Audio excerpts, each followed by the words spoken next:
সবাই কেমন আছো? আশা করছি সবাই ভালো আছো। আমি সম্পিতা, আমার আরেকটি নতুন ব্লগে তোমাদের স্বাগত জানাচ্ছি। তো এখন বাজে হচ্ছে 11:30টার মতো। এখন থেকে আমি আমার ব্লগটা শুরু করছি। তো এখন এই যে দেখো রান্না করব হচ্ছে, আজকে হচ্ছে এদিকে আছে আলু কোয়াশ আর পেঁয়াজ লঙ্কা এগুলো কেটে রেখেছি। এগুলো আলু কোয়াশ দিয়ে করব হচ্ছে মাছ, আর এখানে হচ্ছে করলা, তিতা করলার ভাজা করব, আর এখানে হচ্ছে চাল কুমড়ার হচ্ছে খোলসা, মানে এগুলো চোষাটা হচ্ছে ভাজা করব। তো এখন হচ্ছে ভাত বসিয়ে দিব। তো ভাত বসিয়ে দিয়ে তারপরে দেখা হচ্ছে। ভাত বসিয়ে দিয়েছি, তো এখন হচ্ছে এগুলো হচ্ছে ধুয়ে আনবো। চলো এগুলো ধুয়ে এনে দেখা হচ্ছে।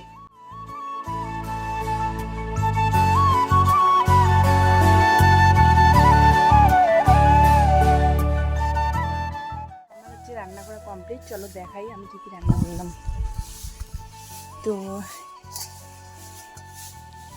এই যে এখানে করেছি হচ্ছে কোয়াশ আলু দিয়ে হচ্ছে মাছের ঝোল। তো মাছটা কিন্তু ভেতরে আছে। আর এখানে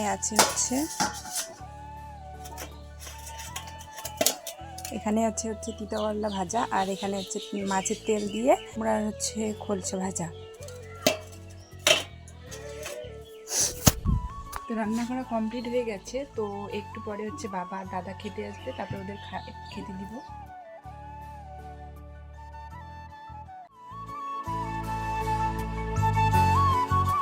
তো দাদা আর বাবা হচ্ছে বাড়ি এসে হচ্ছে ভাত খেয়ে চলে গেল আবার ডিউটিতে। তো এদিকে তারপরে মা আর আমি হচ্ছে ভাত নিয়ে বসলাম। তো আজকের ব্লগটা এতটুকুই। দেখা হবে পরের একটি ব্লগে। আর আমার এরকম ভিডিও দেখার জন্য অবশ্যই কিন্তু লাইক, কমেন্ট আর হচ্ছে চ্যানেলটাকে সাবস্ক্রাইব করে দিও। টাটা।